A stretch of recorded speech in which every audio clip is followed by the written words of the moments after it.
दाता नमो राजचंद्र प्रभुसार उर्वशी समौरे वसो सदा परम आधार मोक्षमार्गस्य नेतारं वेत्तारं कर्मभूभृतां ज्ञातारं विश्वतत्त्वानां वन्दे तत्गुणलब्धये अज्ञानतिमिरन्धनां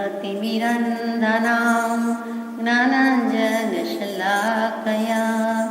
चक्षुरुन्मीलितं येन तस्मै श्रीगुरुवे नमः। सत्सुतने नमस्कार, असीमोपकारी आत्माने नमस्कार, तारक त्रिपुटीने नमस्कार, मावित्रोने नमस्कार, माविત્રો સમાન મુરબ્બીઓ મુમુક્ષુઓને નમસ્કાર। પરમ કૃપાળુ દેવ પ્રણીત વચનામૃતજી પત્રાંક 493 છઠ્ઠું પદ તે મોક્ષનો ઉપાય છે। આપણે અત્યાર સુધી યથાશક્તિ વિચારણા કરી કે આત્મા છે, આત્મા નિત્ય છે, આત્મા કર્તા છે, આત્મા ભોગતા છે અને મોક્ષ છે। હવે પરમ કૃપાળુ છેલ્લું પદ પણ ઘણું મહત્વનું તે કહે છે કે તે મોક્ષ છે એની શ્રદ્ધા પ્રતીતિ ખાતરી થઈ તો હવે તે મોક્ષનો ઉપાય પણ છે। મોક્ષનું અસ્તિત્વ સ્વીકાર્યું કે મોક્ષ છે અને મોક્ષ થઈ શકે છે અને આ લોકશાહી છે, આ જૈન દર્શન છે, મારો પણ મોક્ષ થઈ શકે છે જો સત્પુરુષાર્થ આદરું તો, જો સમ્યક દર્શન લઉં તો હવે એ મોક્ષનો ઉપાય પણ છે। જો કદી કર્મબંધ માત્ર થયા કરે એમ જ હોય તો તેની નિવૃત્તિ કોઈ કાળે સંભવે નહીં, પણ કર્મબંધથી વિપરીત સ્વભાવવાળા એવા જ્ઞાન, દર્શન, સમાધિ, ભક્તિ આદિ સાધન પ્રત્યક્ષ છે। જે સાધનના બળે કર્મબંધ શિથિલ થાય છે, ઉપશમ પામે છે, ક્ષીણ થાય છે, માટે તે જ્ઞાન, દર્શન, સંયમ આદિ મોક્ષના ઉપાય છે। શ્રી આત્મસિદ્ધિજી શાસ્ત્રમાં 5-5 શંકા અને 5-5 સમાધાન થઈ જાય છે। એ જ આ 5 પદ અને 5 પદમાં આવેલું કરેલું નિરૂપણ છે। તો એમાં આપણે ગાઈએ છીએ, પાંચે ઉત્તરથી થયું સમાધાન સર્વાંગ, સમજુ મોક્ષ ઉપાય તો ઉદય ઉદય સદભાગ્ય। 5-5 શંકા, 5-5 ઉત્તર, 5-5 જિજ્ઞાસા, એ 5 પ્રકારની જિજ્ઞાસાના 5 પ્રકારના સમાધાન, એ સમાધાન સર્વાંગે થયું અને સમજો મોક્ષ ઉપાય તો હે પરમ કૃપાળુ દેવ, હવે જો હું મોક્ષનો ઉપાય સમજું તો મારો ઉદય સદભાગ્યનો ઉદય છે, મારા આત્માની ઉન્નતિ છે અને હું સત પ્રત્યે લઈ જઈશ, સતમાં ભાગ પડાવી જઈશ। સત મારી પાસે જ છે પણ ભગવાનની ભક્તિ કરીને અથવા તો ધર્મ રૂપે થઈને, ધર્મી થઈને હું હવે ભાગ પડાવી જઈશ, તમારા ભગવત સ્વરૂપમાં ભાગ પડાવી જઈશ અને મોક્ષગામી થઈશ, મોક્ષ લઈને જંપીશ, કેમ કે મોક્ષ છે એની મને હવે કુમારી છે, ખાતરી છે, આપે સમજાવ્યું એટલે સમાધાન થઈ ગયું છે, સમાધિ થઈ ગઈ છે। તો એ સમાધિને કારણે હવે હું સમ્યક દર્શન લઈને મોક્ષે જઈ શકીશ। તો ઉપાય શું? તો કે મોક્ષનો ઉપાય છે ઉપવત્તા પાસે અહીં એટલે જવું, જ્યાં જવું આવે ત્યાં જાણવું આવે, એટલે જવા જેવું તો એક મોક્ષ જ છે। એટલે મોક્ષની પાસે જવું, મુક્ત ભાવની પાસે જવાની જે કંઈ વાત છે, સાધન છે, પદ્ધતિ છે, ક્રિયા છે, તે નામ ઉપાય। ઉપાય એટલે માર્ગ, મોક્ષનો ઉપાય છે એટલે કે મોક્ષનો માર્ગ છે, મોક્ષનો માર્ગ પ્રાપ્ત થઈ શકે છે, તે માર્ગે ચાલીને જઈ શકાય છે। તો જૈન દર્શનમાં મોક્ષ માટે સૌથી વધારે સુવ્યવસ્થિત ઉપાય છે, એમાં આપણે મોક્ષમાળાની ચર્ચા વખતે પણ, મોક્ષમાળાના કોઈ એક પાઠની ચર્ચા વખતે પણ વિચારેલું, નય, નિક્ષેપ અને પ્રમાણ, એની જે બધી સંકલ્પના છે તે અદ્ભુત છે, એક્સ્ટ્રા ઓર્ડિનરી છે, એની એક વાત, એક વિષય યોજનાબદ્ધ છે। The most scientific and practical subject કેવો હોય તો કહેવાય એવું દર્શન છે। તે જૈન દર્શનમાં પરમાણુના ગુણધર્મો, જીવના ગુણધર્મો અને બંનેના ગુણધર્મોથી આપસમાં જે એક્શન રિએક્શનની ક્રિયા પ્રતિક્રિયા થાય છે તેનાથી ઉત્પન્ન થતા સુખ દુઃખના પર્યાયો અને તેનું સોલ્યુશન એટલે કે તેનું સમાધાન પણ કરેલું છે। અહીંયા પણ આપણે એમ જ કહ્યું કે 5 ઉત્તરથી થયું સમાધાન સર્વાંગ, એ પરમ કૃપાદેવ આપે આત્મા છે, નિત્ય છે, કર્તા છે, ભોગતા છે, મોક્ષ છે, એ 5નું સમજાવ્યું। સાથે સાથે હવે છેલ્લું છઠ્ઠું પદ પણ આપે પ્રરૂપી દીધું કે મોક્ષના ઉપાય છે। તો આ સમાધાન હવે અમને થઈ જાય તેવું છે. આ સમાધાન જો થઈ જાય તો આફરીન પોકારી જવાય એવી આ બંધ મોક્ષની યથાર્થ વ્યવસ્થા છે. અને એ વ્યવસ્થા સાંભળીને, વાંચીને, જાણીને પણ શું, મોક્ષનો ઉપાય જાણીને પણ શું, તો કે એક્ઝિક્યુશન કરવું, એનું આચરણ કરવું, અમલમાં મૂકવું. કેમ કે ત્રણેય કાળમાં એ નિયત ચોક્કસ પ્રકારનો ઉપાય છે. મોક્ષના માર્ગ બે નથી. 54મા પત્રનું પહેલું જ વચન કે મોક્ષના માર્ગ બે નથી, એક જ છે. એ જ વસ્તુ આત્મસિદ્ધિજીની ગાથામાં કહી. 36 નંબરની ગાથામાં ત્રગડો અને છગડો એટલે કે સામસામી વિરુદ્ધ દિશામાં છે. ત્રગડો ડાબી બાજુએ જાય છે પાંખડું, અને છગડાનું જમણી બાજુએ જાય છે. તો એ બંને વિરુદ્ધ દિશામાં છે. જ્યારે પણ એવું વિરોધાભાસી પક્ષ હોય કે વિરોધ પક્ષ હોય કે વિરોધી વ્યક્તિ હોય કે કાંઈ પણ વિરોધી લક્ષણ ધરાવતા હોય તો આપણે ત્રગડો છગડો કહી દઈએ છીએ. જેમ 12મો ચંદ્રમાં કહી દઈએ છીએ એમ. તો આ ત્રગડા છગડામાં શું મૂક્યું? એક હોય ત્રણ કાળમાં પરમાર્થનો પંથ, મોક્ષનો પંથ, પરમાર્થનો પંથ. ત્રણેય કાળને વિશે એક જ છે. અને એ આત્મધર્મ કે આત્મા, એ આત્માને ધર્મ પમાડીને ધર્મરૂપ થઈને મોક્ષે જવાનું છે. શાશ્વત સનાતન કાળ માટે આત્મધર્મમાં જ રહેવાનું છે. તેનું નામ મોક્ષ. અને તે મોક્ષના માર્ગ બે હોઈ શકે નહીં, એટલે કે એક જ છે. સમયસારજીની 5મી ગાથામાં શ્રી કુંદ ભગવાન પ્રતિજ્ઞા લે છે, ટેગ કરે છે કે તમ એયત્તમ વિહત્તમ દાયહમ. આ એકત્વ વિભક્ત એવું જે આત્માનું સ્વરૂપ છે કે વિભક્ત એકત્વ છે, તો કે એ સ્વરૂપને હું બતાવીશ, એમ પણ અર્થ થાય દાયહમ.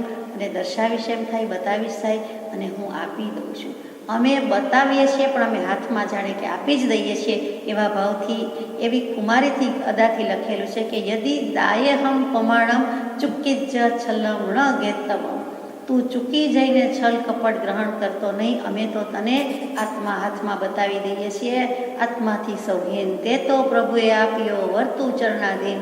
એમ જે કૃપાળદેવે લખ્યું, ગાયું, એવું આપણને અહીંયા લાગે કે કેટલી કુમારીથી લખ્યું છે કે એકત્વ વિભક્ત એવા આત્માને બતાવીશ, અને મારો હેતુ પણ શુદ્ધ આત્માના દર્શન આપને કરાવવાનો છે. મારા નિજ વિભવથી આ વાત કરીશ. વિભવેણ તો વિભવ શું? તો કે પોતાના અનુભવના વૈભવથી વાત કરશે. આત્મા પોતે અનુભવ્યો છે, પોતે પામ્યો છે, અને પછી બીજાને કહી શકે છે. તેમાં કુંદજીએ કહ્યું છે. સાથે સાથે માત્ર પોતાના ઉપાદાનની બળવત્તરતા નથી મૂકી, પણ મારા ગુરુ, મારા અપર ગુરુ, પરંપરાના ગુરુ, પ્રત્યક્ષ ગુરુ, એ બધાની કૃપાથી, અનુગ્રહથી થયું છે. અને મારા નિજ સ્વરૂપથી, નિજ વિભવથી કહું છું. એટલે બંને લઈ લીધું છે. એ પણ એક અદ્ભુત વાત છે. પોતાના ગુરુને કોઈ ભૂલ્યા નથી અને કોઈ ભૂલી શકે નહીં, કેમ કે ગુરુનું સ્થાન જ એવું છે. સદગુરુ પદ મેં સમાત હે અરહંતાદિ પદ સર્વ, તાતે સદગુરુ ચરણ કો ઉપાસો તજીગર. તો અહીંયા આપણે મોક્ષના ઉપાયની વાત કરીએ છીએ. એમાં કૃપાળદેવે શરૂઆતમાં જ મૂક્યું 6ઠા પદમાં કે જો સમય સમયે જીવ અનંત કર્મનો વ્યવસાય છે એમ કહીએ છીએ, અને કર્મનો માત્ર બંધ થયા કરતો હોય, એટલે કે એકલો બંધ થયા કરતો હોય, તો કોઈ દિવસ ફૂટે નહીં, આરોવારો આવે નહીં, એનો છેડો ફાટે નહીં, અને છૂટકો થાય નહીં, મોક્ષે જાય નહીં. તો જેમ 12 મહિનાના ઘઉં ભર્યા હોય એમ હંમેશા ભર્યા જ કરીએ, રોજ ભર્યા કરીએ, થોડા થોડા વખતે ભર્યા કરીએ, અને વાપરીએ નહીં, ખાલી કરીએ નહીં, ઓછા થાય નહીં, તો પછી ક્યારે ખલાસ થાય, ક્યારે ખૂટે. તેવી જ વસ્તુ અહીંયા છે કે અનંતકાળના કર્મો, અનાદિકાળના કર્મો, આ ભવના કર્મો, અને બાંધ કરીએ, ઉમેરો જ કરીએ, સરવાળો જ કર્યા કરીએ, તો પછી એમાંથી કાંઈ બાદબાકી થતી જ ન હોય, તો ક્યારે આપણો પાર આવે? તો કૃપાળદેવ કહે છે એવું નથી, નિર્જરા થાય છે. કેટલાક કર્મ તો અકામ, આપણી કોઈ ઈચ્છા ઈરાદા ભાવ નથી, તો પણ વાવેલું છે પૂર્વ ભવોનું, એ ઉગે છે, અને એનું ફળ આપવાને માટે ઉદયભાઈ આવીને તૈયાર થઈ જાય છે. એટલે કેટલાક ખપી પણ જાય છે, અને કેટલાક માનો કે અત્યારે જ આપણને બંધ ચાલી રહ્યો છે, ભલે શુભ ભાવનો, એવી જ રીતે ઉદય પણ ચાલી રહ્યો છે. ગમે તે કર્મનો ઉદય ચાલી રહ્યો હોય, પણ તે વખતે આપણું ચિત્ત સ્વાધ્યાય ભક્તિમાં હોવાથી, પ્રભુ સ્મરણ કે પ્રભુ પૂજામાં હોવાથી કેટલાક કર્મો એમને એમ આવીને ખરી જાય છે. જેમ ફળ પાકી ગયું હોય, કોઈ પ્રયાસ આયાસ ન કરે પણ એની મેળે ખરી પડે છે. એની મેળે કોઈ વખત સડી જાય છે, જરી જાય છે, પડી જાય છે, અહીં તો ખરી પડે છે. એટલે કે વાવ્યું, ઉગ્યું, બધું થયું, બધું તાપ સહન કર્યું, અને છેલ્લે તો કે એની મેળે ખરી જાય છે, કેમ કે સમય પાકી ગયો, પોતાની પરિપક્વતા થઈ ગઈ. તો એમ જ કેટલાક કર્મોનો ઉદયકાળ આવી ગયો, અને ફળ આપતું ગયું અને ખરી ગયું. એ વખતે આપણે અશુભ ભાવમાં, અશુભ ક્રિયામાં, અશુભ પ્રવૃત્તિમાં હોઈએ, તો આપણા કર્મો વધારે નૂતન બંધ પણ પામે, એવા ખરી જાય, એની સામે વધારો બંધનો વધારે થઈ જાય. તો એ વધારો બહાર પડી જાય અને એમ કર્મ હંમેશા ઉમેરાયા કરે તો કોઈ દિવસ પાર ના આવે. તો કૃપાળુદેવ કહે છે કે ધીરો કમ બાપુ, પણ તારા કર્મ પણ નિર્જરી જાય છે. કેટલીક અકામ નિર્જરા છે, કેટલીક સકામ નિર્જરા છે, તો એ બંનેથી તારા કર્મો ખરી જાય છે. તો જો નવા બાંધવામાં ન આવે અને થોડા થોડા ટાઈમે આ બધા કર્મો ખરી જ જતા હોય તો સરવાળે એક સમય એવો આવે કે બધા જ કર્મ ખરી જાય, ખલાસ થઈ જાય, ખૂટી જાય, ક્ષય થઈ જાય. તો એ સીધે સાધું સમજાતું નથી, પણ કમ થાય, ઓછા થાય, થોડા થોડા થાય, ઘટતું જાય એ દેખાય છે, એ સમજાય છે કે જે ઘઉં ભરેલા છે, જે સત્તામાં કર્મ પડેલા છે, જે કોઠાર જથ્થામાં જે કાંઈ ભર્યું છે, મૂક્યું છે, અને તેમાંથી દરરોજ થોડું થોડું વાપરતા જઈએ છીએ એટલે થોડા સમયે તો એ ખૂટે જ છે, ખલાસ થઈ જાય છે. તો અને નવા નાખતા નથી, અથવા તો નવા ઓછા નાખીએ છીએ અને જૂના વધારે વાપરીએ છીએ. જે આવક વધુ અને આવક ઓછી તો આપણને ખબર છે શું પરિણામ આવે. તો અહીંયા કર્મો ખલાસ થઈ જાય છે. તો ગોપાળદેવે કહ્યું કે કદી કર્મબંધ થયા કરે એમ જ હોય, માત્ર થયા કરે એમ હોય તો કોઈ દિવસ તેની નિવૃત્તિ હોઈ શકે નહીં. પણ હવે આવે છે કે કર્મબંધથી વિપરીત સ્વભાવવાળા એવા જ્ઞાન, દર્શન, સમાધિ, વૈરાગ્ય, ભક્તિ ઇત્યાદિક સાધન પ્રત્યક્ષ છે. પહેલું જ સાધન લીધું છે જ્ઞાન. આ બધા સાધનમાં જ્ઞાનની પ્રધાનતા છે. એ પરને જાણી રહ્યો છે ત્યાંથી પાછો વળીને આત્મ સ્વરૂપને જેમ છે તેમ જાણે તો કર્મ બાંધતા અટકે, કર્મ બંધાતા અટકે. જે કંઈ છે તે પેલી જ્ઞાનની બોલવાલા છે. જાણે તો ખબર પડે ને, જાણે તો સમજે ને, જાણે તો વિચારે ને. અને આમાં તો આત્મા જ્ઞાન સ્વાભાવિક છે, સર્વજ્ઞ સ્વાભાવિક છે. એટલે જ્ઞાનની પ્રધાનતા છે. પરને જાણી રહ્યો છે અને પાછો વળીને આત્મ સ્વરૂપને જેમ છે તેમ જાણે છે. એટલે કે બીજું બધું તો જાણ કર્યું છે, પણ હવે તો કે હવે હું પોતે જે સ્વરૂપે છું તે આત્મા અને આત્મ સ્વરૂપને જાણી લઉં તો હવે હું એમાં જ રહું અને કર્મ બાંધતા અટકું. મૂળ માર્ગ સાંભળો જીનનો પદમાં કૃપાળુદેવે લખ્યું, એમ જાણે સદગુરુ ઉપદેશથી રહે, કયું જ્ઞાન તેનું નામ ખાસ, મૂળ માર્ગ સાંભળો જીનનો રે. એની પહેલી કડી શું, પહેલી લીટી શું, આગલી લીટી શું છે? દેહાદિથી ભિન્ન આત્મા રે, ઉપયોગી સદા અવિનાશ, મૂળ માર્ગ સાંભળો જીનનો રે. અને એમ વાંચી લીધે થઈ જાય તો કે ના, સદગુરુ ઉપદેશથી એમ જાણે સદગુરુ ઉપદેશથી રહે, કયું જ્ઞાન તેનું નામ ખાસ. હવે અહીંયા જ્ઞાનની જ વાત આવી. એને ખાસ જ્ઞાન કીધું, એને આત્મજ્ઞાન નહીં કીધું, પણ એ ખાસ જ્ઞાન શું છે? સમ્યક જ્ઞાન સમજાય છે. સમ્યક જ્ઞાન શબ્દ હોવો જોઈએ. બધી રીતે વિચારતા એને જ્ઞાનને જ્ઞાન જ રાખ્યું છે ભગવાને, તો સમ્યક જ્ઞાન. પંથ પરમ પદ બોધ્યો, એ પદ પણ કૃપાળદેવે લખ્યું. એમાં પણ શું મૂક્યું? તો કે જડને ચેતન પદાર્થોનું સ્વરૂપ સમ્યક પ્રમાણ સહિત જેનાથી જણાય અને જેમાં જણાય તે જ્ઞાન. ફરીથી જળને ચેતન પદાર્થોનું સ્વરૂપ સમ્યક પ્રમાણ સહિત જણાય, સમ્યક રીતે જણાય. અને પ્રમાણ મૂક્યું છે એટલે તરત જ આપણે વિચારવું પડે કે અતિવ્યાપ્તિ, અવ્યાપ્તિ, અસંભવ એવા બધા દોષો એમાં ચાલે નહીં. તો કયા દોષ થાય છે અહીંયા? તો કે સંશય, વિભ્રમ અને મોહ. આ ત્રણ પ્રકારના દોષથી રહિત જ્ઞાન હોય તેને સમ્યક જ્ઞાન કહ્યું જાય છે. પહેલું સંશય, એટલે કે કોઈ પણ રીતે સ્વરૂપ આવું હશે કે તેવું. આને આત્મા જાણ્યો કહેવાય કે આને આત્મા જાણ્યો કહેવાય? આત્માનો અનુભવ કેવો હશે, આત્માનો રસસ્વાદ કેવો હશે, અથવા શું વિતરાગ વાણીને ફોલો કરીએ તો જ મોક્ષ થાય, બીજા ધર્મ, બીજા દર્શન, બીજા સંપ્રદાયમાં મોક્ષ ન થાય, અથવા તો કેવલ જ્ઞાન આને જ કહેવાતું હશે, સંકિત કોને કહેવાતું હશે? આ જે બધા સંશય થાય છે, જિજ્ઞાસા જુદી વાત છે, અહીંયા શંકા થાય છે, સંશય ઉઠાવે છે. તો સ્વરૂપ આવું કે તેવું? તો કે સંશય રહિત જે છે તેને સમ્યક જ્ઞાન કહીએ છીએ. એમાં નિર્ધાર થઈ ગયો છે, પદાર્થનો નિર્ણય થઈ જાય છે, અનુભવનો નિર્ધાર થઈ જાય છે, તો સંશય રહિત જ્ઞાન તે સમ્યક જ્ઞાન. બીજું વિભ્રમ દોષ કયો? કે હોય તેથી ઊંધું કે ઉલટું માને.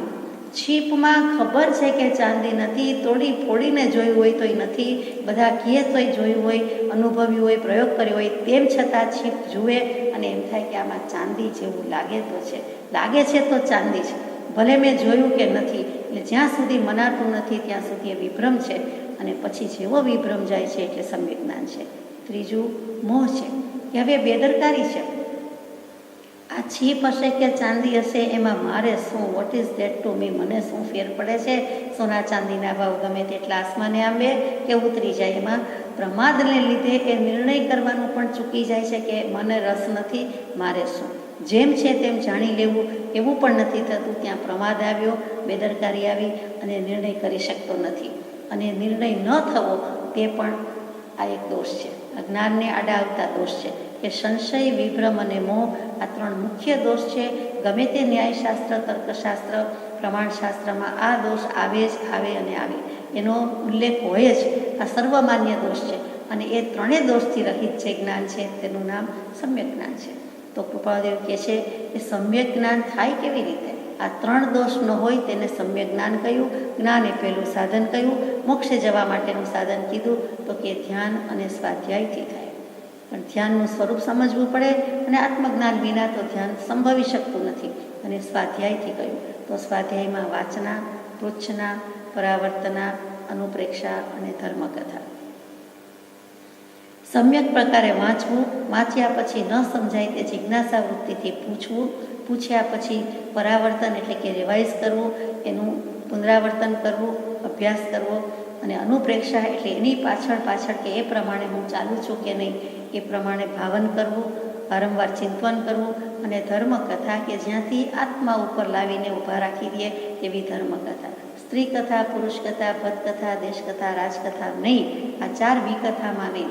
કાં તો સ્ત્રી પુરુષ કે ભાઈ બહેનની વાત થયા કરે છે, કાં તો ભોજનની વાત થાય છે, કાં તો દેશમાં શું ચાલી રહ્યું છે એ વાત ચાલે, અથવા રાષ્ટ્રમાં શું ચાલી રહ્યું છે એ વાત થાય. તો આ જે બધા પ્રકારની વાત ચાલે છે એ વિકથા સિવાયની જે ધર્મકથા છે તે, તો તેને સ્વાધ્યાય કહ્યો છે. એટલે કે જ્ઞાન એ મુખ્યમાં મુખ્ય પહેલામાં પહેલું સાધન છે. આ પત્રનો પ્રારંભ જ શીર્ષક જ મૂર્ધન્ય સ્થાને બ્લોક લેટર્સમાં લખ્યું છે અનન્ય શરણ. અનન્ય શરણના આશ્રયદાતા પરમ કૃપાળુ પ્રગટ સદા. તો અનન્ય શરણ એટલે બીજું કાંઈ નથી, આત્માનું જ્ઞાન. આત્માને તેના પોતાના જ્ઞાનનું જ વાસ્તવિક શરણ છે, બીજું કોઈ શરણ નથી. નિશ્ચયથી તો એ જ શરણ છે. પંચાધ્યાયીમાં પણ એ વાત સુંદર સમજાવી છે. એ જ વસ્તુ અહીંયા કૃપાળુદેવે આપણને સમજાય તે મૂકી દીધી છે. ત્યાર પછીનું બીજું સાધન છે દર્શન, જ્ઞાન દર્શન. મોક્ષના ઉપાયની વાત ચાલે છે એ સમ્યક દર્શન. દર્શન એટલે શ્રદ્ધા. અને પહેલાં તો જીવ અજીવાદી પદાર્થોનું સ્વરૂપ જેમ ભગવાને કહ્યું છે, કેવલી ભગવાને કહ્યું છે તેમ શ્રદ્ધા કરે. એનામાં એને શ્રદ્ધા બેસે કે જીવ તત્વ આમ જ છે, અજીવ તત્વ આમ જ છે, આ ષડ દ્રવ્યાત્મક જગત છે અને એ પ્રમાણે મારે માન્ય કરવું રહ્યું. અને પછી એ જીવનો વિવેક થઈ જાય, જળચેતનનો વિવેક થઈ જાય અને સાક્ષાત્કાર કરે એટલે કે આત્મજ્ઞાન થઈ જાય. અને તેથી આત્માની શુદ્ધ પ્રતીતિ થઈ જતી હોવાથી તેને સમકિત કહ્યું છે, સમ્યક દર્શન કહ્યું છે. જેમ આવી પ્રતીતિ જીવની રે, જેનું બીજું નામ સમકિત, મૂળ માર્ગ સાંભળો જીનનો. ભગવાને તો બધે જ માર્ગ મૂકી દીધો છે, એ મૂળ માર્ગ પદમાં કહો કે આ 6 પદના પત્રમાં કહો. જ્યાંથી પણ પાનું ફરે ને સોનું જરે, સમ્યક દર્શન કે મોક્ષની જ વાત છે. ત્યાર પછીનું ત્રીજું સાધન છે સમાધિ એટલે કે સમ્યક ચારિત્ર. આત્માની સ્થિરતા તે ચારિત્ર. જ્ઞાન દર્શન ચારિત્ર. જ્ઞાન જાણવું, દર્શન દેખવું એટલે જોવું, ચારિત્ર સ્થિર થઈ જવું, ઊભા રહી જવું, ટકી રહેવું. આ જ્ઞાન દર્શન ચારિત્રનો સીધો સાદો અર્થ આગળ આત્મા લગાડી દેવાનો છે. આ 3 ક્રિયા પ્રક્રિયા તો આપણે રોજબરોજ મિનિટ ટુ મિનિટ કરીએ જ છીએ, પરંતુ આત્માપૂર્વક, આત્માના ભાનપૂર્વક, આત્માના ઉપયોગપૂર્વક અથવા આત્મજ્ઞાનપૂર્વક કરતા નથી. હવે 568માં પત્રમાં સમાધિની વ્યાખ્યા મૂકી કે આત્મ પરિણામની સ્વસ્થતાને શ્રી તીર્થંકર સમાધિ કહે છે. એ જ સમાધિની વાત અહીંયા આવી કે 5 ઇન્દ્રિયના વિષયો તથા હિંસા અને છોડી દેવાની વાત છે. હિંસાને ત્યાગ કરે અને એને ત્યાગ કરતાં રાગ દ્વેષ ત્યજી દે છે. અને સમ્યક દર્શન હોય તેથી તેને શુદ્ધ ચારિત્ર કે સમાધિનો સદુપાય કયો છે. એ જ વસ્તુ મૂળ માર્ગના પદમાં કહી કે આત્માની પ્રતીતિ આવી, જેમ આવી પ્રતીતિ જીવની રે, જાણ્યો સર્વેથી ભિન્ન અસંગ મૂળ માર્ગ સાંભળો જીનનો રે. એટલે કે આત્માની પ્રતીતિ આવી ગઈ, સર્વેથી એટલે સર્વેથી, બધાથી ભિન્ન અને અસંગરૂપ જાણ્યું અને તેવો સ્થિર સ્વભાવ પ્રગટ્યો એટલે તે શુદ્ધ વેશ વ્યવહારથી પણ ભિન્ન અલિંગ ચારિત્ર જાણવું. એવો સ્થિર સ્વભાવ તે ઉપજે રે, નામ ચારિત્ર તે અણલિંગ મૂળ માર્ગ સાંભળો જીનનો રે. તો સમાધિ એટલે સ્વરૂપમાં લીનતા, સ્વરૂપમાં સ્થિરતા. એ પણ મોક્ષે જવાનો ઉપાય છે. પહેલું જ્ઞાન, બીજું દર્શન, ત્રીજું સમાધિ. ક્રમ પણ એટલો બધો સચોટ ને સંકલના પણ કંઈ અદ્ભુત છે. વૈરાગ્ય, ચોથું સાધન મૂક્યું વૈરાગ્ય. એક એક સાધન વિશે અનાદિકાળ કાઢી નાખ્યો છે, કર્યો નથી, તો સમજવામાં પણ કેટલોક ટાઈમ કાઢવો જોઈએ.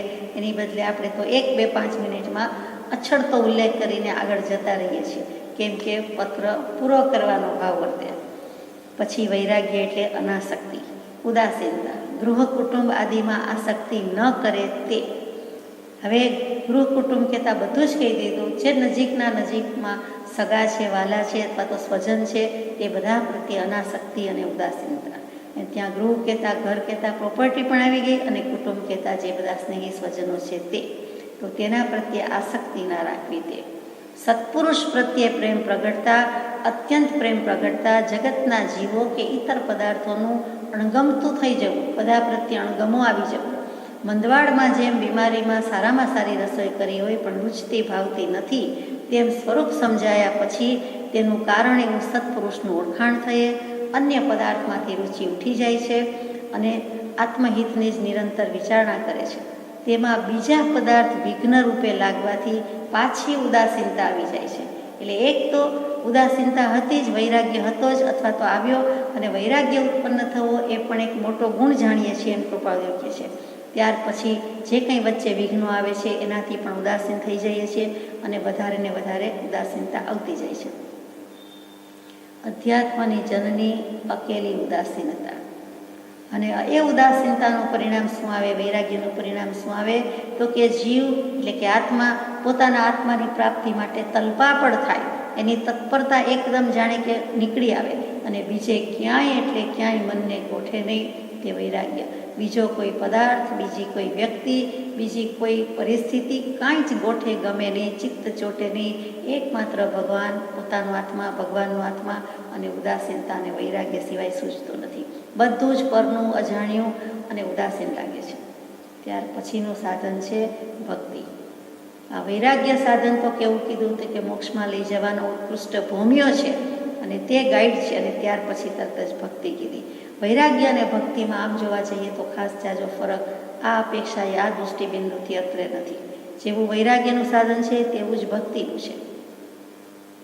અહીંયા ભક્તિ એટલે માત્ર ગાઈ જવું, કીર્તન ભક્તિ કરવી કે રાગ રાગીણીથી ગાઈ જવું તે નથી. એ કેવળ રાગની પર્યાય છે એમ માનવું એ પણ ભૂલ છે.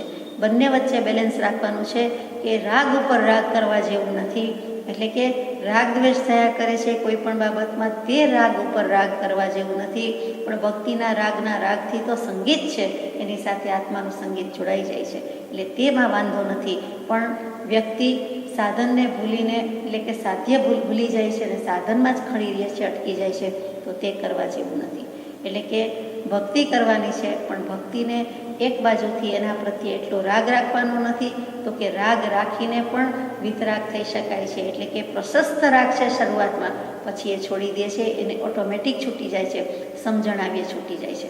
તો ભક્તિને કેટલાક કેવળ રાગની પર્યાય માનીને ઉપેક્ષા કરે છે, હાંસી મજાક કરે છે, તો એમ પણ કરવા જેવું નથી. એ જ્ઞાનની પર્યાય છે. એમ દેખાય છે રાગની પર્યાય, પણ ખરેખર જ્ઞાનની પર્યાય છે. દેવગુરુ શાસ્ત્ર પ્રત્યેનું બહુમાન છે તે ભક્તિની પર્યાય છે. એટલે સત્પુરુષને ઓળખીને તેનામાં તેના પ્રત્યે પરમેશ્વર બુદ્ધિ રાખી એ બહુમાનપણું છે, એ ભક્તિ છે. અને એ ભક્તિ પણ એટલી જ જરૂરી છે. અહો સત્પુરુષના વચનામૃત કહેતા જે આપણને અહો ભાવ આવી જાય છે, અહો આત્મસિદ્ધિ શાસ્ત્ર એમ થઈ જાય છે, અહો 6 પદનો પત્ર, અહો કૃપા, અહો કરુણા, એ બધું બહુમાનપણું ભક્તિ. એમના સત્પુરુષના વચનમાં તલ્લીનતા, તે શ્રદ્ધા કહી દીધી, તે દર્શન કહી દીધું, તે સંકેત કહી દીધું, તે ભક્તિ કહી દીધી છે. અને તે ભક્તિ બહુમાન તો અનિવાર્ય છે.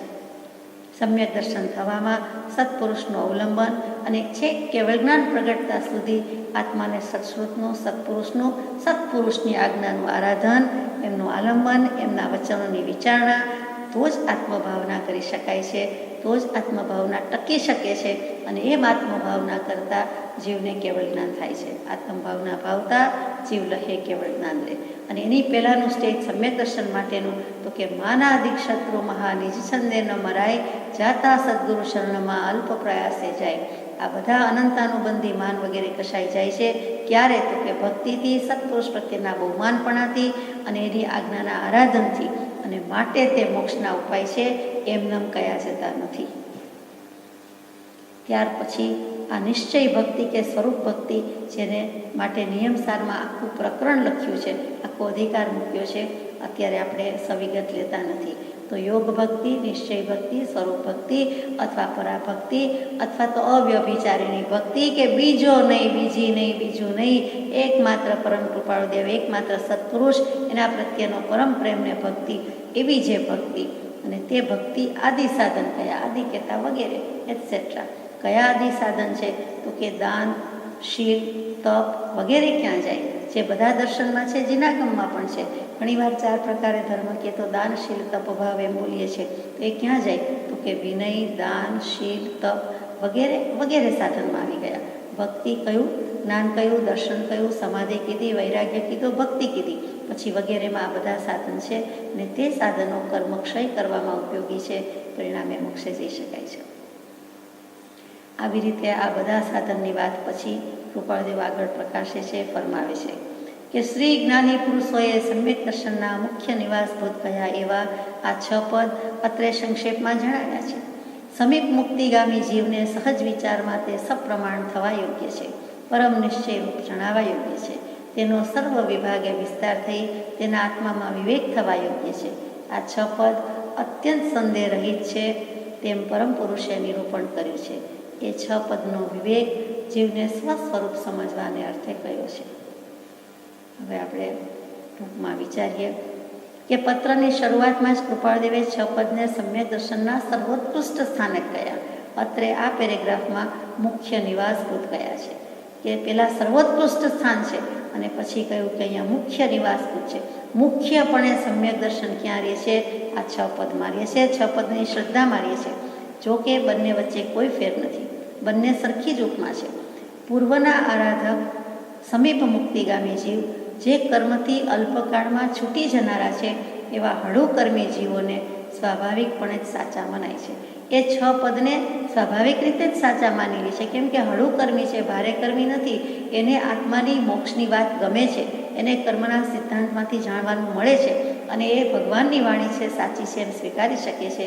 કેમ કે સમીપ મુક્તિગામી જીવ છે, એને સહજ વિચારમાં એક નહીં જેવો વિચાર કરે છે કે સાંભળતા વેદ કે વાંચતા વેદ કે લખતા વેદ કે જે કયો તે અથવા તો કોઈ સમજાવે છે તો તરત જ એને પોતાને સમજમાં બેસી જાય છે, આવી જાય છે. એટલે કે સપ્રમાણ થવા યોગ્ય છે. એ સંમત કરી ચૂકે છે કે હાજી હાજી, જી હા, વસ્તુ એમ જ છે, વાત આમ જ છે, આમ જ હોય, બીજી હોય તો બતાવે, બીજો કોઈ બતાવનારો છે. વસ્તુ જેમ છે તેમ સ્વરૂપ સમજીને ભગવંતે બતાવ્યું છે, કેવલી પ્રરૂપિત તત્વ છે, એમાં મિનમેક નથી, અને એનો નિશ્ચય પણ થવા જાય છે. સાંભળે, વિચારે તેમ તે બધી રીતે યુક્ત લાગે, ન્યાયયુક્ત લાગે, સુસંગત લાગે, અને તેની સાથે સાથે વિચારમાં ઊંડા ઉતરતા આત્માનો સાક્ષાત્કાર થઈને તે અનુભવ સિદ્ધ સપ્રમાણ થઈ જાય છે. આવી રીતે પાછું વિચાર ઉપર ભાર આવ્યો કે વિચારથી આત્મજ્ઞાન થાય છે. વિચાર પર વજન કેટલું કૃપાળદેવે મૂક્યું છે, કેમ કે વિચાર એ પણ યોગ છે, મોક્ષની સાથે આત્માને જોડી દે છે. તેનું નામ વિચાર યોગ. જ્ઞાન યોગ સાંભળ્યા છે, ભક્તિ યોગ સાંભળ્યા છે, કર્મયોગ સાંભળ્યા છે, પણ અહીંયા તો ક્રિયાયોગ સાંભળ્યા છે. તો કે અહીંયા જ્ઞાન યોગ, કે અહીંયા વિચાર યોગ કહી દીધું. વિચારને કૃપાળદેવે ઘણું જ મહત્વ આપ્યું છે. એક આત્મસિદ્ધિ શાસ્ત્રમાં પણ લગભગ 13, 14, 15 વાર વિચાર આવતો હશે, વિચાર શબ્દ આવતો હશે, અને એ જ શાસ્ત્રની એક ગાથામાં કર વિચાર તો પામ એમ શુભાશીષ કે આશીર્વાદ પણ આપી દીધા છે. તો સાંભળે, વિચારે, અને જેમ જેમ હું સૂક્ષ્મ વિચારથી ઊંડો ઉતરું છું તેમ તેમ તમારા તત્વના ચમત્કારો મારા સ્વરૂપનો પ્રકાશ કરે છે. એ જ તો આ સ્વરૂપની વાત છે. આ 6 પદ સમજવા માટે છે. તેના શું સમજવાનું છે? તો કે સ્વસ્વરૂપ સમજવાને અર્થે 6 પદ કયા છે, બીજું તો કંઈ સમજવાનું નથી. જે નથી સમજ્યો કે નહોતો સમજ્યો, માટે કૃપાળદેવને શાસ્ત્રની શરૂઆતમાં લખવું પડ્યું. જે સ્વરૂપ સમજ્યા વિના પામ્યો દુઃખનંદ, સમજાવ્યું તે પદ નમો શ્રી સદગુરુ ભગવાન. અહીંયા ભગવાને હદ કરી દીધી છે. તો વિસ્તારથી વિચાર કરે એમ કહી દીધું, તો એનો સર્વ વિભાગે વિસ્તાર થઈ. વિસ્તારમાં જ બધું આવી જાય. પ્રસ્તાર, વિસ્તાર, પથારો થાય તેટલું લંબાણથી, વિગતથી સરસ રીતે તારી દે, તેનું નામ વિસ્તાર. એટલે કે આપણને ભવસાગરથી તારી દે છે, વિશેષપણે તારી દે છે, વિશેષપણે વાત મૂકી છે તે વિસ્તાર, અને વિસ્તારથી વિચાર કર્યા પછી પાછું જેટલા વિભાગે એટલે કે એના જેટલા પાસા પડખા હોય, એના જેટલા આસ્પેક્ટ્સ હોય, એના જેટલા દૃષ્ટિકોણ હોય, જેટલા અભિપ્રાય, જેટલા દૃષ્ટિબિંદુ, જેટલા એંગલથી, ટૂંકમાં પાસા અને પડખા. હીરો એક, ડાયમંડ એક, પણ એના પાસા પડખા કેટલા બધા અને કેવા સુંદર. એમાં જેટલો ફ્લોલેસ અને ફોલ્ટલેસ એટલું એની ઉત્તમતા કે શ્રેષ્ઠતા. અહીંયા પણ એ જ વાત છે કે 6 પદ આ કોહિનૂર આત્માની ઓળખાણ નથી. પોતાનો આત્મા કોહિનૂરની ઉપમા તો શું આપીએ, પણ કહેવાય જાય આ પહલુની વાત આવી, પાસાની વાત આવી એટલે કહેવાય જાય કે જેટલા ફેસેટ્સ છે બધાથી એનો વિચાર કરે છે. અને તો પછી સૂક્ષ્મતા પહોંચતા પહોંચતા એનો ઉપયોગ સૂક્ષ્મ થતાં થતાં કર્મબંધ ક્ષય થઈ જાય છે. પહેલાં આત્મભાવનું ભાન થઈ જાય છે, એમાં સ્થિતિ થઈ જાય છે, અને કર્મ ક્ષય થતાં મોક્ષે ચાલ્યું જાય છે. હવે આવો વિવેક થાય છે, વિસ્તારથી વિચાર કરે, જેટલા વિભાગ પાસા પડખા હોય એનો પણ વિચાર કરે, એટલે આત્મા અનાત્માનો ભેદ પડી જાય, જળ ચેતનનો વિવેક થઈ જાય છે. અને આ 6 પદની સત્યતા વિશે જીવને જરાય શંકા રહેતી નથી, શંકાને સ્થાન નથી, એમ ભગવાને કહ્યું છે. તેનો સર્વ વિભાગે વિચાર થઈ તેના આત્મામાં વિવેક થવા યોગ્ય છે. આ 6 પદ અત્યંત સંદેહરહિત છે, ત્રણેય કાળમાં સંદેહરહિત છે. અત્યંત એટલે અતિશય, અત્યંત એટલે શાશ્વત સનાતન. તો ગમે ત્યાં જાઓ, ગમે તે ગતિમાં જાઓ, ગમે તે યોનિમાં જાઓ, ગમે તે રૂપે બિરાજો, ભગવાનને આપણે કહીએ ને આપણે ભગવાનને કહીએ, પણ આ વિવેક છે અને અત્યંત સંદેહરહિત છે, એમાં કોઈ શંકાને સ્થાન નથી. એમ પરમ પુરુષે એટલે કે ભગવાને નિરૂપણ કર્યું છે. અને એ 6 પદનો વિવેક પણ જીવને સ્વસ્વરૂપ સમજવાને માટે કહ્યો છે, બીજી કોઈ રીતે કહ્યું નથી. હવે માત્ર રાગની પ્રધાનતા દ્વારા નહીં, પણ કાંઈક અનુભવના પ્રયોગની સરાણે ચડાવીને એને સંમત કરવું, એનું નામ વિવેક કહેવાય. શ્રદ્ધાથી સારું લગાડવા માટે સત્પુરુષ ગમે છે, સત્પુરુષના વચન ગમે છે, એના પ્રત્યેનો રાગ છે, તો માત્ર રાગથી કહીએ કે કૃપાળુદેવનું વચન કહેવું પડે, પણ કૃપાળુદેવનું વચન કહેવું પડે, આપણે કહેવું પડે, આપણા આત્માને એવો આપણે દશા કરી છે, એવો ભાવ લાવ્યા છીએ. અપૂર્વ સત્પુરુષ છે, અપૂર્વ આજ્ઞા છે, કોઈ અપૂર્વ વચન છે, અપૂર્વ ઉલ્લાસ આવે છે, અપૂર્વ ઉલ્લાસ આવ્યો નથી, અપૂર્વ ભાવ આવે તો અપૂર્વ એવું સમ્યક દર્શન પ્રાપ્ત થઈ જ જાય. એટલે કહેતા બોલતા વિચાર કરવો પડે કે હજુ હું માત્ર સત્પુરુષ પ્રત્યેના પ્રેમથી, રાગથી, ભક્તિથી કહું છું, પણ અનુભવના પ્રયોગની સરાને ચડાવું ત્યારે હું કહું કે હવે મેં સંમત કર્યા છે. કૃપાળુદેવે લખ્યું છે માટે એમણે તો એ અનુભવની સરાને ચડાવેલું છે, પ્રયોગાત્મક થઈ ચૂક્યું છે, દશાવાન થઈ ગયા છે, પછી લખ્યું છે, એટલે એને સંમત કરવા યોગ્ય છે. આ પ્રેક્ટિકલ કરી જોયું છે, જાતે ચાખેલું છે, સ્વાદેલું છે, પછી અનુભવભૂત વાણી છે, પછી લખાયું છે. સર્વજ્ઞ અનુસારીણી વાણી છે. અમૃતચંદ્રાચાર્યના કળશમાં આવે સમયસારજીના કે એ કેવી વાણી, તો કે સર્વજ્ઞ અનુસારીણી છે. બહુ સુંદર વિશેષણ આપ્યું છે. સંસારમાં ભૂલા પડેલા અજ્ઞાની જીવને પોતાના સ્વરૂપનું ભાન થાય, આત્મ સ્વરૂપ સમજાય, તે માટે કહ્યું છે. આવી અનંતી કૃપા કૃપાળુદેવે કરી છે. આગળ જઈએ કે અનાદિ સ્વપ્ન દશાને લીધે ઉત્પન્ન થયેલો એવો જીવનો અહંભાવ, મમત્વ ભાવ, તે નિવૃત્ત થવાને અર્થે આ 6 પદની જ્ઞાની પુરુષોએ દેશના પ્રકાશી છે. તે સ્વપ્ન દશાથી રહિત માત્ર પોતાનું સ્વરૂપ છે એમ જો જીવ પરિણામ કરે તો સહજ માત્રમાં તે જાગૃત થઈ સમ્યક દર્શનને પ્રાપ્ત થાય. સમ્યક દર્શનને પ્રાપ્ત થઈ સ્વસ્વભાવરૂપ મોક્ષને પામે. કોઈ વિનાશી, અશુદ્ધ અને અવિનાશી એવા અન્ય ભાવને વિશે તેને હર્ષ, શોક, સંયોગ ઉત્પન્ન ન થાય. તે વિચારે સ્વસ્વરૂપને વિશે જ શુદ્ધપણું, સંપૂર્ણપણું, અવિનાશીપણું, અત્યંત આનંદપણું, અંતરરહિત તેના અનુભવમાં આવે છે. સર્વ વિભાવ પર્યાયમાં માત્ર પોતાને અધ્યાસથી ઐક્યતા થઈ છે, તેથી કેવળ પોતાનું ભિન્નપણું જ છે એમ સ્પષ્ટ, પ્રત્યક્ષ, અત્યંત પ્રત્યક્ષ, અપરોક્ષ તેને અનુભવ થાય છે. વિનાશી અથવા અન્ય પદાર્થના સંયોગને વિશે તેને ઇષ્ટ અનિષ્ટપણું પ્રાપ્ત થતું નથી. જન્મ, જરા, મરણ, રોગાદી બાધા રહિત સંપૂર્ણ મહાત્મ્યનું ઠેકાણું એવું નિજ સ્વરૂપ જાણી વેદી તે કૃતાર્થ થાય છે. અનાદિ સ્વપ્ન દશા એ શું, આપણે હવે વિચાર કરવાનો છે. અનાદિ તો સમજાય, અનાદિકાળથી ચાલી આવ્યા છીએ, ફરી આવ્યા છીએ, ફરતા આવ્યા છીએ. સ્વપ્ન દશા શું, તો કે ભ્રાંત દશા, મિથ્યાત્વની દશા, ભૂલ ભૂલામણીવાળી દશા, કે જે કંઈ કહેવું છે તે અહીંયા સ્વપ્ન દશા કહેતા ભ્રાંત દશા, મિથ્યાત્વ દશા જ રાખીએ. તો જીવને પરને પોતાને માનવારૂપ અહંભાવ થયો છે, પરને પોતે માનવારૂપ અહંભાવ થયો છે. બીજી વ્યક્તિ છે પણ પોતામય માને છે, બીજી વસ્તુ છે પણ પોતામય માને છે. એક ઘડીભર વસ્તુ સામે જોયા કરતો હોય અથવા લેવા નીકળો હોય ને જોવા કરતો હોય તો પણ એને પોતાની લાગે છે, એમાં તન્મય થઈ જાય છે, તદાકાર થઈ જાય છે, તાદાત્મ્ય અધ્યાસ બેઠી જાય છે. તો એનાથી એને અહંભાવ પૂરી જાય છે. હું દેહ, હું સ્ત્રી, હું પુરુષ, હું નાનો, હું મોટો, હું કાકા, હું મામા, હું પિતા, હું પુત્ર, આવા બધા સંબંધોની સ્થાપના કરતો રહ્યો છે. હું વાણિયો, હું બ્રાહ્મણ, હું પટેલ એમ કર્યા કરે છે. તો એ બધું માન્યતાનો વિષય છે અને આમાં જ અહંભાવ પોષે છે. આ વિભાવ દશા છે, આ ભ્રાંતિ ભરેલી દશા છે. બધી પર વસ્તુમાં મારું તારું કરે છે અને મારું તારું માને છે. આવી અજ્ઞાન દશા દૂર કરવા માટે કૃપાળુદેવે આ 6 પદની દેશના દીધી છે, બોધ પ્રકાશ્યો છે. કોઈ પણ તીર્થંકર દેવ પણ આ 6 પદની વાત તો કરે ને કરે જ. એટલે કે અત્યારે તીર્થંકર દેવ નથી એ માનવા જેવું નથી. તીર્થંકર દેવે જે બોધ કીધો છે તે આપણી સમક્ષ એમના શુભ અક્ષરમાં અક્ષર દેહે હાજર છે, હયાત છે, મોજૂદ છે. એટલે કે ભ્રાંત દશા, મિથ્યાત્વ દશા અને સ્વપ્ન દશા સમજવાની છે. ભ્રાંત અને મિથ્યાત્વ દશા શબ્દ ઘણીવાર આવે છે. અહીંયા કૃપાળુદેવે ચાઈને સ્વપ્ન દશા યોજ્યો છે એટલે આપણે વિચાર કરવો પડે. એક નાનું દૃષ્ટાંત કહું કે એક ગરીબ વ્યક્તિ, અતિ ગરીબ વ્યક્તિ, એ અતિ ગરીબ માણસ ઘણો ભૂખ્યો થયો. પેટમાં 1 મણનો ખાડો પડી ગયો. 4-5 દિવસથી ભીખ માગવા છતાં પણ કાંઈ જ મળ્યું નહીં. એટલે શરીર પણ અશક્તિ આવી ગઈ, શરીર પણ અશક્ત થઈ ગયું. ઝાડની છાયા નીચે બેસી ગયો અને બેઠા બેઠા લંબાવ્યું તો ઊંઘી ગયો, સૂઈ ગયો. એમાં સ્વપ્ન આવ્યું કે એક જગ્યાએ હું ગયો છું અને મને ગરમા ગરમ સુખડી, એટલે કે અહીંયા ગોળપાપડી કહેતા હશે, તે ખાવામાં આવી. કોઈએ મને આપી અને મેં ખાધી. ખૂબ દાબીને ખાધી, ખૂબ ભાવી અને આહા મને શું મજા આવી, મારું પેટ ભરાઈ ગયું.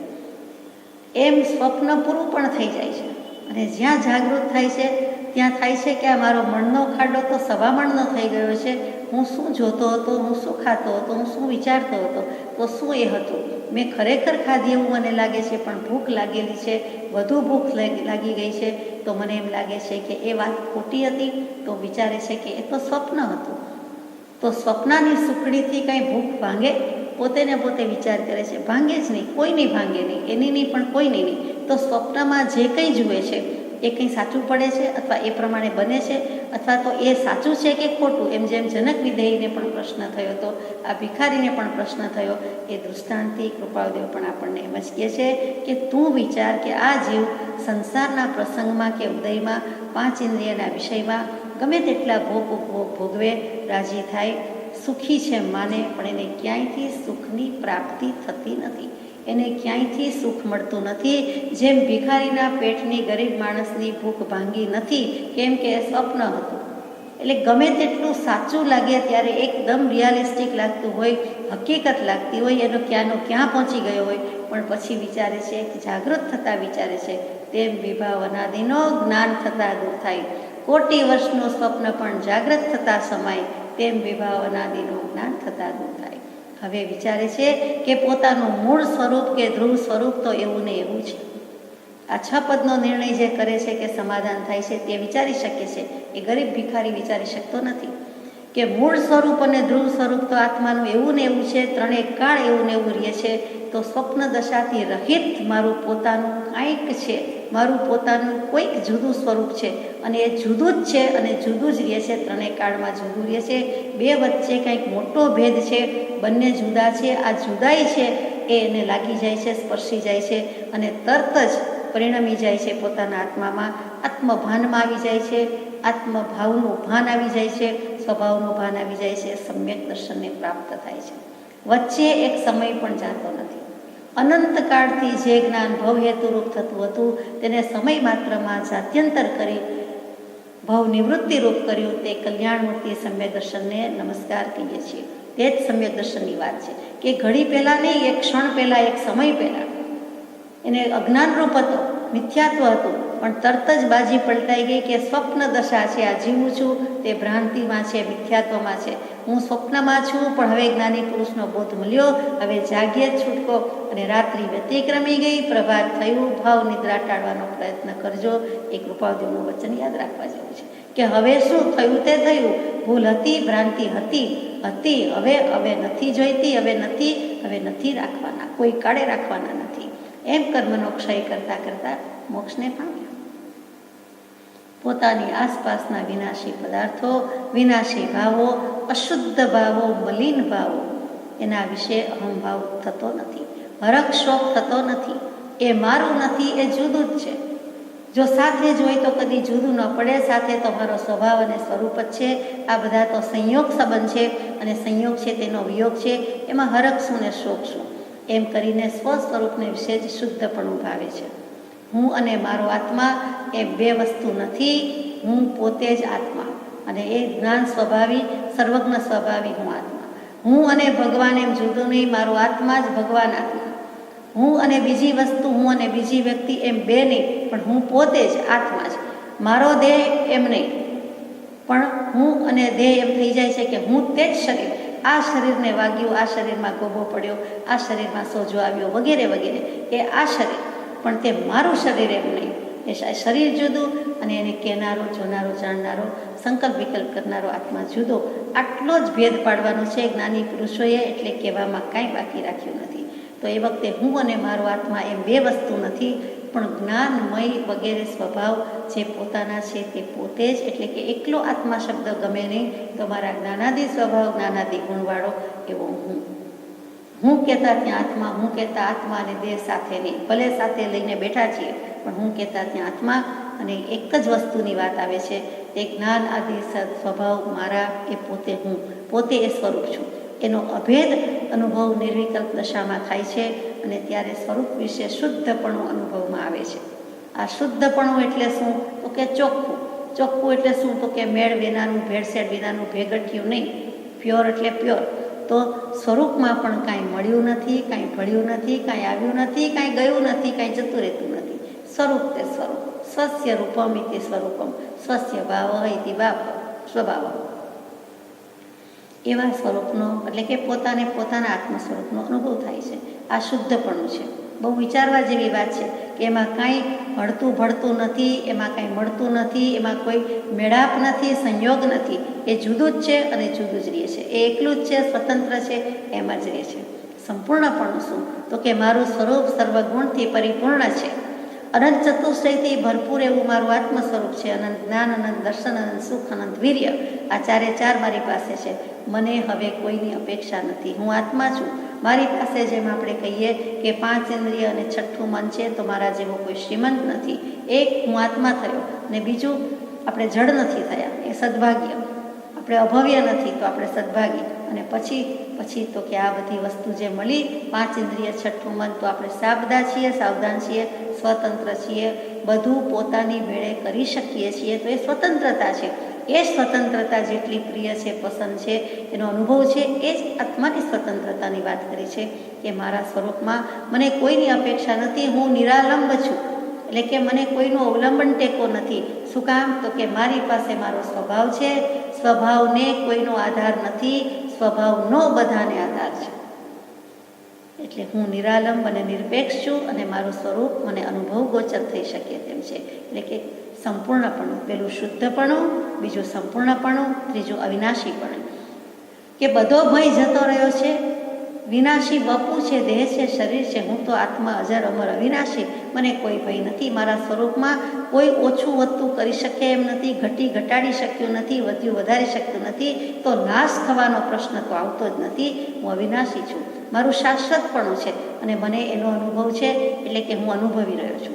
પછી અત્યંત આનંદપણું. જુઓ ક્રમ કેટલો સુંદર. પેલું શુદ્ધપણું, પછી સંપૂર્ણપણું, પછી અવિનાશીપણું, પછી આનંદપણું. અત્યંત આનંદ છે. હવે અહીંયા દુઃખ નથી, ભય નથી, શોક નથી. તો આત્માનો સુખ અને આનંદ તો એના ગુણ પર્યાય છે, એ હોય જ ને. પોતે હું સચ્ચિદાનંદ સ્વરૂપ છું એમ કે, હું પોતે જ સુખ સ્વરૂપ છું એમ, હું પોતે જ આનંદમય છું. તો કે આનંદ છે, અને આનંદમય એ વખતે છે. એટલે અત્યંત આનંદપણું છે. આ શાશ્વત કાળનો મારો સચ્ચિદાનંદ સ્વરૂપ જ છે, એ જ મારી પાસે છે. અંતરરહિત તેના અનુભવમાં આવે છે. હવે અંતરરહિત શું? તો કે અભેદ ભાવે, વિકલ્પનો કોઈ આંતરો પડદો કે આંતરું છે જ નહીં, એટલે અંતરરહિત તેના અનુભવમાં આવે છે. બીજી રીતે જુઓ તો અંતરરહિત એટલે મિથ્યાત્વની જે 7 પ્રકૃતિ છે, મિથ્યાત્વ મૌન્ય, મિશ્ર મૌન્ય, સમ્યક્વ મૌન્ય. અનંતાનુબંધી ક્રોધ, અનંતાનુબંધી માન, અનંતાનુબંધી માયા, અનંતાનુબંધી લોભ. આ 7 પ્રકૃતિનો ક્ષય ઉપશમ કે ક્ષયક્ષમ થાય ત્યારે સમ્યક દર્શન થાય. તો અહીંયા સમ્યક દર્શનની જ વાત ચાલે છે, એનો જ વિષય છે અને એ લેવા માટેની વાત છે. તો હવે શું થાય છે તો કે આત્મ સ્વરૂપનો અનુભવ થાય છે, એટલે મિથ્યાત્વની 7 પ્રકૃતિ રૂપી અંતરપટ છે એ છેદાઈ જાય છે. એ આવરણ છે એ છેદાઈ ગયું. અહીંયા અંતરરહિત શબ્દની ચર્ચા ચાલે છે, એટલે કે તે જતું રહે છે, છેદાઈ ગયું છે, નાશ પામે છે.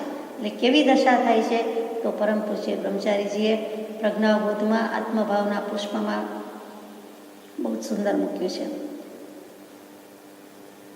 વિકલ્પ સૌજ્ઞેય તણા વિસાર્યે બને રહે અનુભૂતિ સારે. આત્મા રહે જ્ઞેય રૂપે જૈક અનન્ય રૂપે પરિણામ છેક. શ્રી રાજચંદ્ર પ્રભુપાદ વંદો. તેવી દશામાં સ્ફુરી ઉઠતી કો અપૂર્વ આનંદ જરા સમીજો. ઉર્મી ઉરે વિસ્મૃત થાય અન્ય સ્વરૂપનું ભાન અકથ્ય ધન્ય. શ્રી રાજચંદ્ર પ્રભુપાદ વંદો. શાસ્ત્રોનો સાર કૃપાળુદેવે 6 પદમાં 2 લીટીમાં એ મૂકી દીધો હોય, અને પરમ પૂજ્ય બ્રહ્મચારીજીએ આત્મભાવનામાં આ 2 ગાથામાં મૂકી દીધો. આમ તો એક જ ગાથામાં કહીએ તો ચાલે કે વિકલ્પ સૌ જ્ઞેય તણા વિસારીએ. આ જ્ઞેય આત્મા તણા વિસારીએ. શું વિસારીએ? બધા વિકલ્પો ભૂલી જઈને શું બને રહે એવું અનુભૂતિ સારે. જે બાકી રહી જાય છે ત્યાં રહી જવાનું છે. તે શું જે દ્રષ્ટા છે દૃષ્ટિનો, જે જાણે છે રૂપ, અબાધ્ય અનુભવ જે રહે તે છે જીવ સ્વરૂપ. તે અનુભૂતિમાં રહી ગયો. આત્મા રહે જ્ઞેય રૂપે જય. એક આત્મા જ બાકી રહી જાય છે, અને અનન્ય રૂપે પરિણામ છે કે છેવટનું પરિણામ આવીને ઊભું રહે છે. કયું તો કે અનન્ય થઈ જાય છે. અનન્ય શરણથી શરૂ કરી છે વાત, અને આત્માના પરિણામ અનન્ય, એટલે કે બીજામાં જતા નથી. ક્યાં જાય છે? નાશ તો પામતો નથી, તો કે પોતાના પરિણામ પોતાના આત્મામાં રહે છે.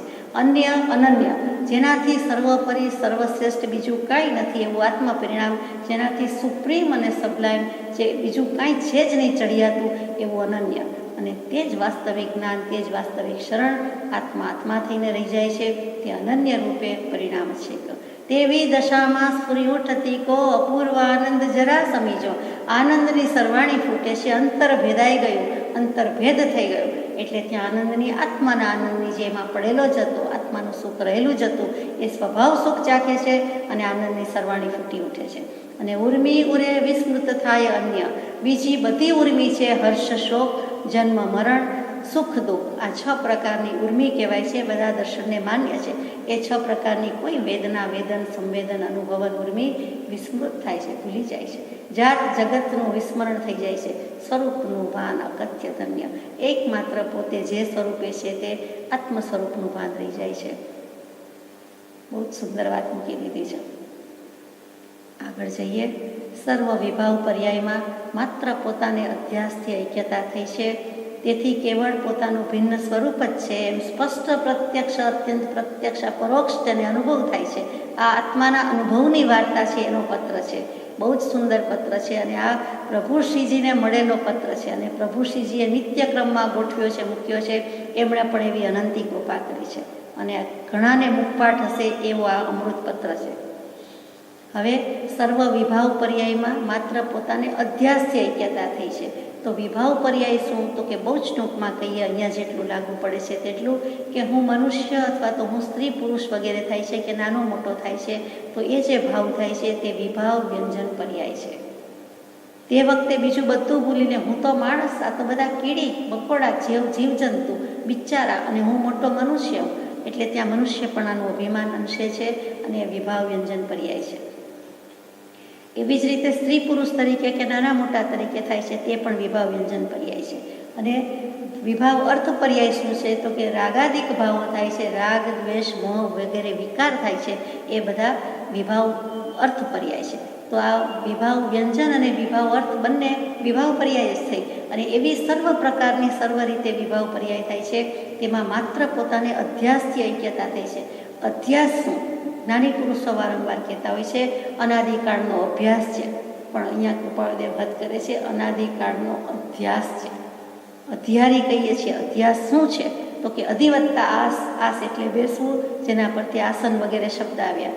તો કે અધિ પોતાનું નથી છતાં અધિકાર જમાવીને આસન લગાવી દે છે, અડ્ડો જમાવે છે, તે અધ્યાસ. દેહ પોતાનું નથી, શરીર પોતાનું નથી, પર દ્રવ્ય પર જ છે, પર શબ્દમાં આવી ગયું, એ પરાયું પારકું છે અને પોતે પોતાનું માને છે. અને પોતે એમ માનીને અહંભાવ રાખે છે, સેવે છે, અને તે રૂપ હું છું તેમ થઈ જાય છે. મારો ભાવ, મારું શરીર એમ નહીં, પણ હું તે શરીર એમ થઈ જાય છે.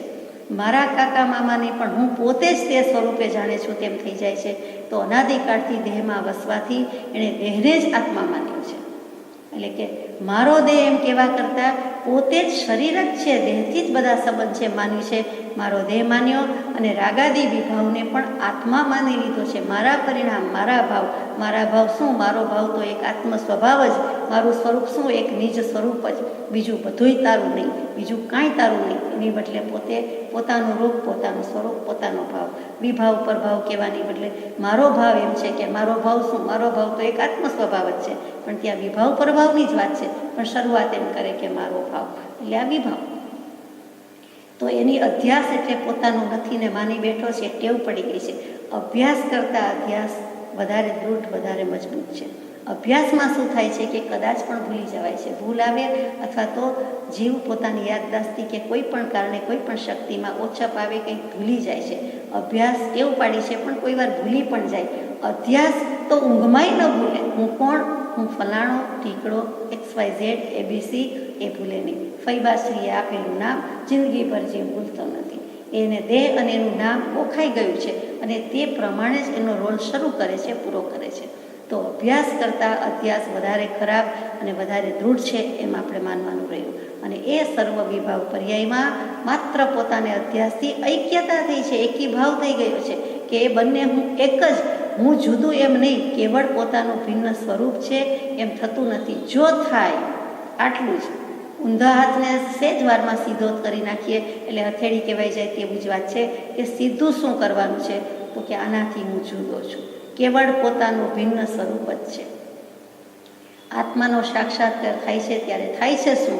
તો કે આત્માનો સાક્ષાત્કાર થાય, આનંદ અનુભવે, આત્માને સર્વ વિભાવ પર્યાયથી ભિન્ન ગણે છે, અને એ બેમાં એકતા કરવાની ભૂલ ન કરે. એ બે વચ્ચે જાણે વજ્રની દિવાલ પડી ગઈ હોય, વજ્રની ભીંત પડી ગઈ હોય, એવો જે અનુભવ થઈ જાય છે તેને આત્મ સાક્ષાત્કાર થઈ જાય છે. આ દેહ છે, આ આત્મા છે, અને નથિંગ બટ આનંદ, હેપીનેસ, સુખ, સુખને સુખ, અને વજ્રની ભીંત કયો કે વજ્રની દિવાલ પડી ગઈ. એટલે તે આખો અનુભવ વસ્તુ જુદી થઈ ગઈ. ત્યાં સ્પષ્ટ પ્રત્યક્ષ, અત્યંત પ્રત્યક્ષ ને અપરોક્ષ, એક એકથી વિશેષ દશા થતી હોય એમ ચઢિયાતાપણું એ એક એકથી વિશેષ શુદ્ધિ સૂચવે છે. પેલું સ્પષ્ટ, પ્રગટ, ખુલાસાભેર, એકદમ ચોખ્ખું ચણક દેખાઈ ગયું તે સ્પષ્ટ. પછી પ્રત્યક્ષ, આંખની સામે જ હોય એવી રીતે લાગે છે, અનુભવ થાય છે. અત્યંત પ્રત્યક્ષ એટલે પેલું હાથમાં હોય એમની બદલે પોતે તેના મય છે એટલો પ્રત્યક્ષ થઈ ગયો.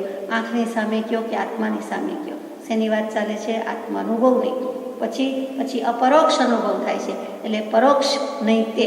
શંકરાચાર્યજી જેવા શંકરાચાર્યજીએ અપરોક્ષ અનુભૂતિ નામનું એક સુંદર ગ્રંથ લખ્યો છે. નાનો પણ સુંદર છે, ઉત્તમ છે. તો એ અપરોક્ષ અનુભૂતિ થઈ જાય છે. છેવટની દશા કહી દીધી.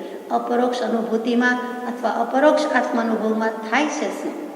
અનુભવ તો બધામાં છે. પેલો સ્પષ્ટ થયો, પ્રત્યક્ષ થયો, પછી અત્યંત પ્રત્યક્ષ થયો, અને છેલ્લે કહી દીધું કે અપરોક્ષ. ઇતર દર્શનને પણ માન્ય કરવું પડે કે માન્ય કર્યું છે એવી કૃપાળદેવની વાણી છે. વેદાંતીને ગમે ને વિતરાગીને ગમે, કેમ કે વસ્તુ એમ જ છે. બંને એમાં ચેલેન્જ ફેંકી શકે નહીં એવી કૃપાળદેવની જ્ઞાની પુરુષની વાણી કોઈ નયે ન અધૂરી રહે. આ પ્રમાણભૂત વાણી છે, અને સપ્રમાણ શબ્દ કેટલી વાર કેવી રીતે મૂક્યો છે, તો એવો અપરોક્ષ અનુભવ થાય. એમાં થાય છે શું? તો કે બીજું કાંઈ નહીં, નિર્વિકલ્પ સમાધિ. છેવટની સમાધિ કહીએ તે નિર્વિકલ્પ સમાધિ. એમાં સમ્યક દર્શન ઉપયોગની સંપૂર્ણ સ્થિરતા રૂપે હોય છે.